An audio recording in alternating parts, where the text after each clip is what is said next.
If you're tired of sending those ugly messages at 3 a.m., if you're tired of chasing after people, if you're tired of being emotionally reactive, this video found you at the right time. Because today we're gonna learn how to stop being emotionally reactive and how to start being in your power, how to be more emotionally detached, how to be a more powerful woman. Welcome back to my channel. My name is Alina, and today we have an exciting topic yet again. It's been in my drafts for a while, but today is the day we're diving deep into it, and I'm helping you solve something that I've struggled with myself for many years. When we talk about somebody who is emotionally detached, we immediately think about somebody who is very cold and unavailable. But in reality, it's really not about that. It's not about not feeling your emotions. I'm talking here about somebody who is powerful, yet very composed. Somebody who doesn't react immediately, somebody who thinks before reacting. Emotionally detached woman is somebody who is very composed, somebody who is really powerful, somebody who takes time to react. It's not somebody who reacts automatically, it's somebody who chooses their reactions so that they can get the best results that they want. The biggest difference between somebody who is emotionally regulated and somebody who is completely chaotic with their emotions is that an emotionally regulated person only puts their energy into the right things, into the right situations, the right people. Emotionally dysregulated person spreads it everywhere. Their energy leaks everywhere. So imagine if you're an emotionally reactive person, you feel drained.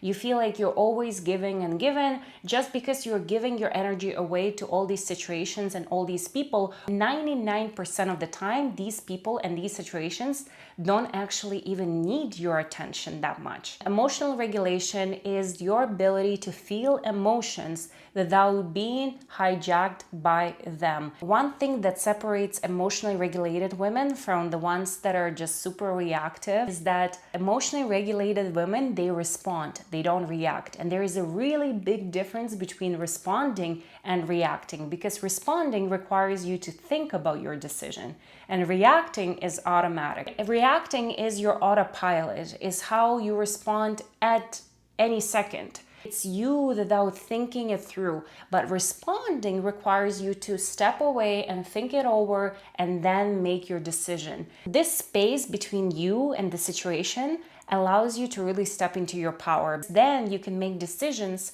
from a place of power, from a place of, okay, what am I trying to accomplish here? What is my end goal with this situation, with this person? You start thinking about it more strategically. You're not just mindlessly reacting, and that is where your power really shines. A reaction would be something like sending that text at 3 a.m. just because you felt like it, just because, it came to you in the moment. A response, on the other hand, is looking at that message, waking up and deciding, do I want to spend my energy on this? Should I even bother replying to this? That is the difference between a reaction and a response. And the difference is big. The first one, the reaction, makes you feel so powerful in the moment, maybe for a few minutes. But then you feel so powerless for the next month. The second one, the response, makes you feel powerful in the long run because you actually thought it through. You're not having regrets. You're not thinking, maybe I shouldn't have done that. You actually stepped away and you gave yourself that time and space to decide, what do I actually want to do? How should I do it strategically? Do I even spend my energy on this? In my experience, working, living, being friends with women, I've realized one thing. Reactive women are the most exhausted women. They spend hours replaying conversations, trying to come up with different ways they could have responded. But the thing is, that time has gone. You cannot go back to that time. So the more you keep replaying that same scenario, it's not really going to help the situation. All you do is waste your energy. This reactive state where you're rehearsing what you should have said or you're replaying the same story over and over again is so tiring and so exhausting.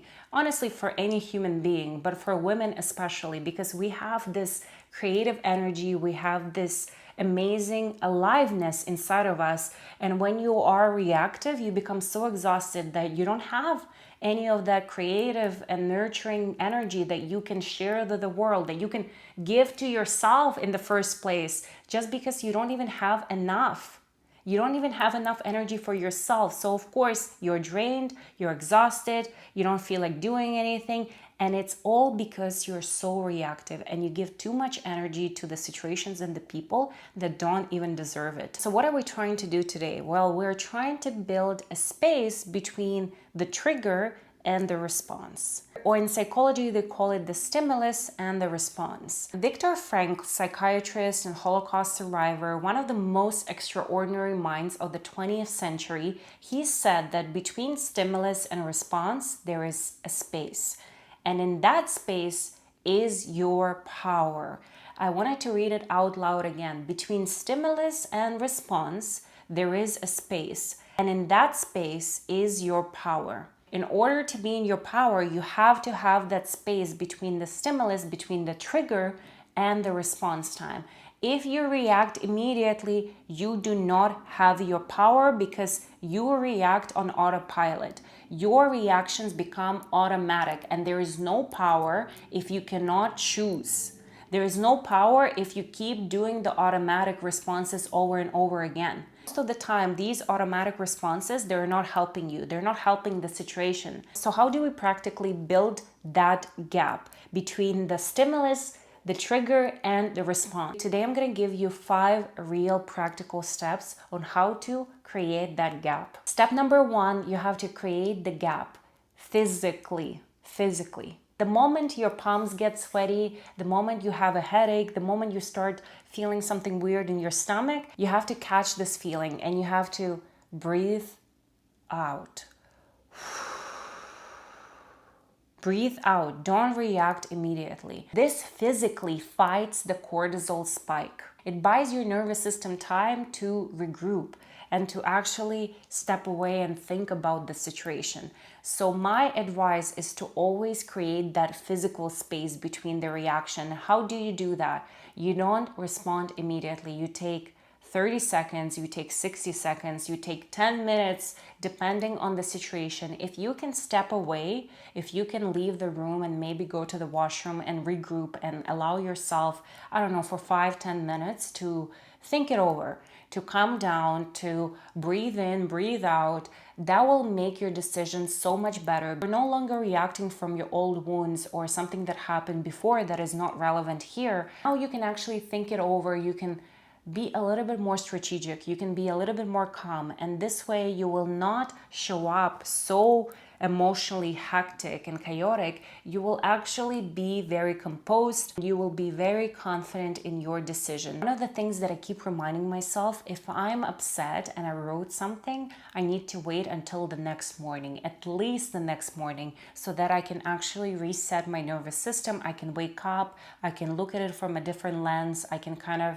think it over and be a little bit more responsive versus reactive. This allows that physical distance, and this is step number 1 that you have to always do, even if it's a minute of time, 10 minutes, 5 minutes, an hour, 24 hours, 48 hours. This will be so much better than reacting immediately and being on autopilot. Step number 2, you have to learn how to observe your own emotions. You're not your emotions. You have your emotions, but you're not fully consumed by them. And there is a really big difference between becoming your emotions and observing your emotions. We're trying to learn how to observe your emotions because you do not equal your emotions. When you equal your emotions, you become super reactive. You make decisions that are not good for you. You become just emotionally dysregulated. And this is definitely not a powerful position to be in. People that are emotionally reactive are probably the weakest because you can take advantage of their emotional reactiveness. You can really pull the trigger. You can really say something to them that will trigger them so much and they will just fume, they will burst in seconds. And that is the reaction that some people might want to get out of you, but because we're learning how to observe emotions versus becoming them, we will stay in our power. We will not let them see this burst of emotions because that spectacle is not for them to see. What worked for me really well is acknowledging my emotion instead of identifying with my emotion. Instead of saying, I'm so angry now, I started saying, I'm feeling a lot of anger inside of me. That puts the anger outside of me. So I'm not angry as a person. It's not my identity. It's not inside of me, but I feel anger. I feel anger, the emotion of anger, and that is outside. It's not inside of me. I observe it versus I am that. And that is a really small shift, but it is really big at the same time. We experience a lot of emotions throughout our days. And when we name it, when we observe it, and when we let those emotions go through us, we no longer lose our power. We step into our power because then we can make decisions from a much more powerful place. You retain your power when you don't let your emotions consume you, when you observe them, when you name them, when you let them move through you instead of being inside of you. Step number 3, you have to sit with your pain, with your discomfort. You have to sit with your emotions. When I used to be way more reactive, I used to feel so uncomfortable sitting down with my own emotions. I wanted to splash it out. I wanted to say something to that person that hurt me. I wanted to do it all at an instant. I wanted to do it straight away. I couldn't really sit down and think it over and just be in those emotions because I felt so much discomfort. And that was one of the main reasons why I struggled with being reactive and trying to become more responsive. Well, something that I had to learn is this concept called distress tolerance. It's your capacity to sit with your emotions, with those uncomfortable feelings, without trying to push them away. You build this tolerance by practicing it every single day. It's not going to be a fast journey. It's something that you train, like you train your muscles at the gym. You do it every other day, every day, and you start small and then you become more comfortable, you become stronger at it. The more you sit down with your painful emotions that cause you distress, that cause you just discomfort, the stronger you'll become in terms of tolerating those moments of discomfort. So the next time you feel the urge to text that person, to say something immediately, to do something, just because you feel like it, because you have so many emotions and you want to do it right now, I want you to take 2 hours and sit down with your feelings. You'll notice that it's very uncomfortable. It's so freaking uncomfortable. Most complex, but also the most exciting relationship you'll ever have is the relationship with yourself. And if you're able to tolerate discomfort, and if you're able to sit down with your painful emotions and feelings, your relationship with yourself will become so much stronger because you will be able to sit down with yourself even through the storms, even through the difficult situations. And this is how you build that tolerance. Number 4, you need to stop over-explaining yourself to people who don't want to understand you. A lot of people don't even want your explanations, but because you're overreacting, you want to explain yourself because you think that it's gonna help the situation. But if the person is not willing to listen to you and doesn't want to understand you, there's nothing you can do about it. A truly powerful woman, she says what she means maybe once, maybe twice maximum.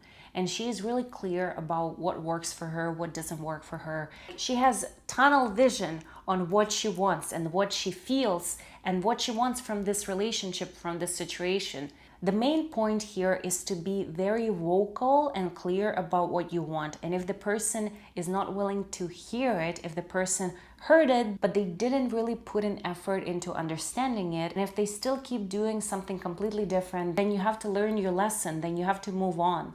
You explained it once, twice, it's time to move on. You don't have to over-explain yourself. The more you over-explain, the more drained and depleted of energy you are.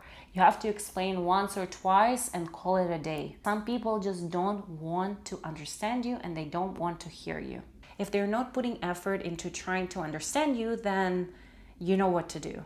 And lastly, and most importantly, step number 5, build a life that is so amazing that nobody in this world can truly collapse it. You have to build a life that feels exciting, that you want to wake up to. You have to be excited about your routines. You have to be excited about your work, about your friends, about how you look, how you feel.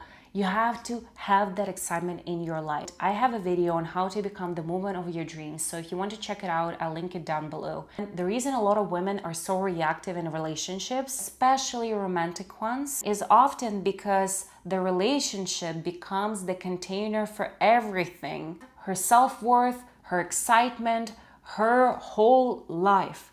That relationship is now the center of her universe. And this is the fastest way to become emotionally reactive. You have to have a life that is yours, that is exciting to you. You cannot revolve your whole life around relationships, friendships, romantic relationships. You have to have a really good relationship with yourself in the first place. This is the most important thing. You'll be so emotionally reactive if you don't have anything going on for yourself. Every little thing will trigger you if you do not have a really strong foundation for yourself, if you don't feel excited about your life, if you don't have strong self-worth. The most emotionally detached, powerful, and magnetic women will always be the ones that are full. They're full of their life, they're full of their projects, they have stuff going on for themselves. They always have something to do. They have this aliveness inside of them. They have this energy that is just bursting. So whenever somebody stops replying or pulls away, they're like, they don't even notice it because they have a life of their own. They don't need to constantly check up on somebody and like send their messages at 4 a.m. They're sleeping because they have important things the next day. They're not even thinking about losing sleep over somebody who doesn't even care about them. Their whole world revolves around them, not around a man, not around a friend, not around their job. It's just around them. So whenever they get a weird reaction from somebody, or somebody's trying to trigger them or says something weird to them, they don't even get that upset because, again, they're full. They have stuff going on. And I think that's one of the most important steps, that you have to constantly work on your life, on yourself, so that you become an abundant woman who is not scared of somebody who's going to disrupt her peace, because she can fill up her own cup, and she does it so well that even if somebody tries to spill that water out of her cup, she will never be empty. She will never be empty because she always fills up her own cup every single time. Being an alive and emotional woman is a great thing, but we have to learn how to use that power, that energy, so that we can create the best life for ourselves. And if you create that space between your trigger and your reaction, you will become the most powerful version of yourself. Thank you so much for watching my video, and I hope to see you again very, very soon.